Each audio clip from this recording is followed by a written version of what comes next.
been some fans of Unlabeled that have followed us for 12, 15 years. And this album's kind of for them as well, man. That longevity of a fan base, that's really cool. We lived and braved what we believed. We worked hard. We had a couple of old songs that we had some unfinished business with, and decided, you know, when COVID started, that we should write some songs again. We should write some Unlabeled songs again. All right. Smash the hourglass, draw lines in the sand, and I beg you, don't be a show, don't be a killer, should I, would I, waited for your chance in hell, and I beg you, don't be a show. Show was a late addition, but man, once we nailed that intro, I had so many ideas flowing. Like a mouse running a rat race, stream running at a river space, and the wind blows up against a rusty gate, the grass lays low in a lonely place, the moon shines down. I loved that song. I'm glad that Jesse brought that song to the table.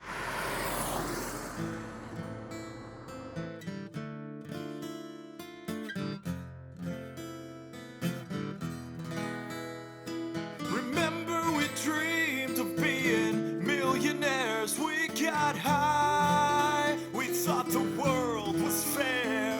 Well, I would come over to the island, we would play a couple of shows, and then there's always be the after party at Jesse's. And that was a song that always came up. Stacking Kites, Jesse and Dave, you know, singing to everybody that was in the living room partying. now we're getting crazy with the stereo. Oh, now we're going places that we never thought we'd go. Oh, now we're stacking kites, the middle of our lives. Now we're getting crazy with the stereo. We had mostly all of our songs recorded, and could we add anything? Is there anything to kind of make the album a little bit more diverse? Jesse approached me and asked, like, you don't drum on this song, is that okay? And I'm a firm believer that bands should have a lot of diversity with music. Just because you're a 4 or 5 piece band doesn't necessarily mean that every single member has to complement every single song. So alive,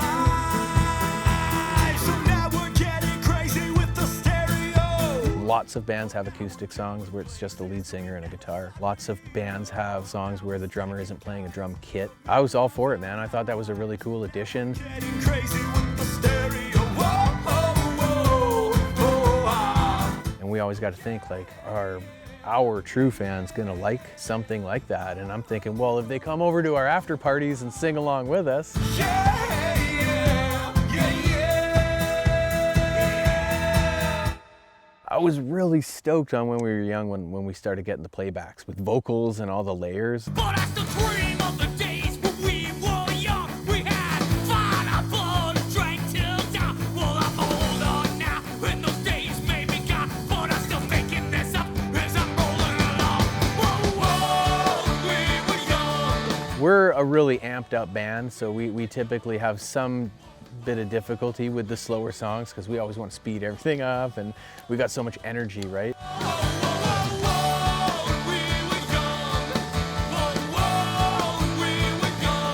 It's not a fast punk song. I think people are gonna dig it because they can sing along to it.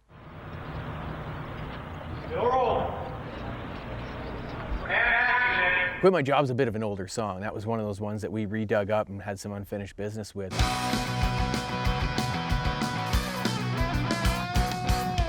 Solo riff, Dave's playing in the middle, just when you get to that point, it's really charged up.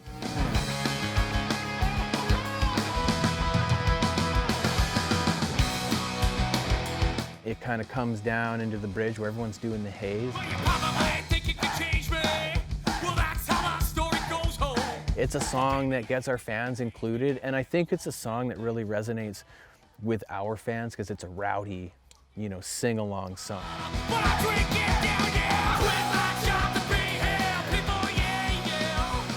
Lucidness, again, was an old song Jesse had given me on a CD in like 2005, I think it was. Every day's the same. I look in the mirror and shake my face. Let's talk about the weather again. Is it gonna rain? I lay something. When Jesse and I were talking about doing this whole album, that was a song that came up. I was like, I love to, you know, some of these old songs that we had some unfinished business with, that was one of them. I was hoping to exist more real than this, losing my lucidness, looking for answers to justify this. I was losing my Whether we sell 1 album, 10 albums, 1,000,000 albums, like all that stuff doesn't really matter. It's just nice to find people that want to make the same music. It's really hard to find. Could I shut up?